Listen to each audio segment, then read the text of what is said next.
सबकी शादी हो रही है, सबकी जॉब्स लग रही हैं, सारे लोग बिजनेस स्टार्ट कर रहे हैं, अचानक से सारे लोग अब्रॉड जा रहे हैं। एंड आपको फील होता है अनफॉर्चुनेटली कि ये सारे लोग ही कर पा रहे हैं मगर आप नहीं कर पा रहे। आपको लगता है ना ये? Then this video is for you कि हम सबको ये फील होता है कि मैं ही पीछे रह गया हूँ और सारे लोग बहुत सक्सेसफुल हो गए हैं इस दुनिया में। Let me just tell you कि सोशल मीडिया ने हम में से कम 99% लोगों की लाइफ तबाह कर दी है। एंड वो क्यों कर दी है? क्योंकि हम एक ट्रैप में फंस चुके हैं। सोशल मीडिया की जर्नी के थ्रू हमें लगता है जो लोग दिखा रहे हैं उनकी लाइफ का असल है।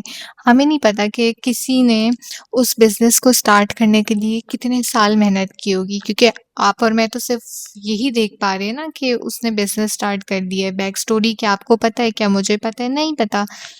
तो दूसरों की ज़िंदगियाँ देखकर अपनी ज़िंदगियों को कोसना और अपनी तकदीर को कोसना, ये इंसान की सबसे बड़ी ख़राबी में से एक ख़राबी है। एंड उनकी स्ट्रगल्स, सबकी स्ट्रगल्स होती हैं। किसी की लाइफ पिक्चर परफेक्ट नहीं है। अगर आपको लगता है कि उसकी लाइफ पिक्चर परफेक्ट है और आपकी नहीं है, तो ऐसा कुछ भी नहीं है।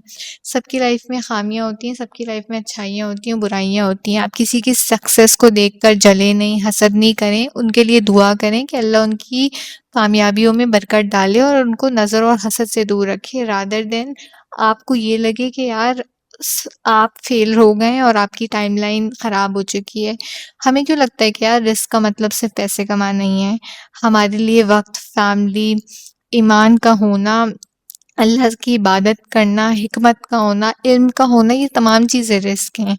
और जब हमें ये चीज़ें समझ आ जाए ना कि सिर्फ आपके बैंक बैलेंस नहीं देखा जाएगा क़यामत के दिन, वो चीज़ें देखी जाएंगी जो आपने नॉर्मल लाइफ में की हैं।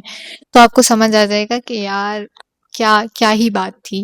एंड प्लीज़ इस बात को समझें कि सोशल मीडिया ने बनाई है कि 30 क्या कहते हैं, 30 से पहले आपने घर बनाना है और आपने शादी करनी ही करनी है 30 से पहले, और आपके बच्चे हो जाने चाहिए इस एज पे, और आपको इस एज पे बिजनेस स्टार्ट कर लेना चाहिए। अल्लाह सुबहान व तआला नोस ना कि किस टाइम पे किसको किस तरह से क्या चीज़ें देनी है। एंड सक्सेस का मयार जो है वो आप और मैंने मेजर कर लिया है टाइमलाइन से कि इस उम्र में शादी हो जानी चाहिए।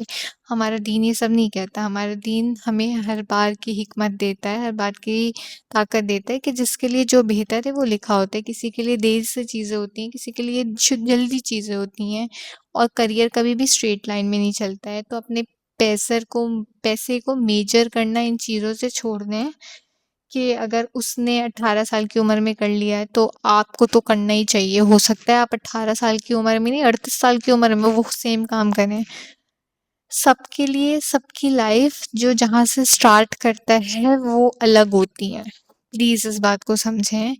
एंड अगर कोई चीज़ लेट हो रही है तो उसका मतलब ये क्यों है कि हमें लगता है कि बहुत देर हो गई है।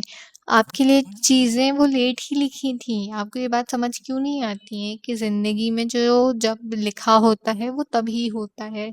तौबा के दरवाजे हमेशा खुले हैं। आपने तौबा के लिए देरी नहीं करनी है। बाकी जो चीज़ें हो रही हैं वो अपने सही वक्त पर हो रही हैं। वो पहले इसलिए नहीं हुई हैं क्योंकि या तो आप तैयार नहीं थे, या तो वो चीज़ें आपको उस वक्त नहीं मिलनी थी। तो अपनी अपनी फोकस को, मेंटालिटी को नेगेटिवली रखने की बजाय पॉजिटिवली शिफ्ट करें प्लीज़। और अपने आप को समझें कि यार आप शायद उन लोगों में से हैं जो डेली 1% अपने आप को बेहतर बना सकते हैं और अल्लाह के नज़दीक कर सकते हैं। अपनी नमाज़ों को इम्प्रूव करें, कुरान में मज़बूती लेके आएँ। लेकिन ये समझ लेना कि आपकी ज़िंदगी में सब लेट शुरू हो रहा है और दूसरों की लाइफ में सब अच्छा हो रहा है, ये आपको तबाह कर देने वाली चीज़ है। तो कभी भी इस लूप में मत पड़ें कि दूसरे आप पीछे रह गए हैं और हमेशा दूसरे जो है वो बहुत आगे निकल गए हैं, because that is going to take you no one else rather than हसद और जलन विद अदर पीपल। और फिर आपको ना आप नेगेटिव हो जाते हो। जो लोग सिर्फ दूसरों को देखते रहते हैं ना वो फिर नेगेटिव ही हो जाते हैं और फिर उनके साथ उठना बैठना अच्छा नहीं लगता। Don't do that.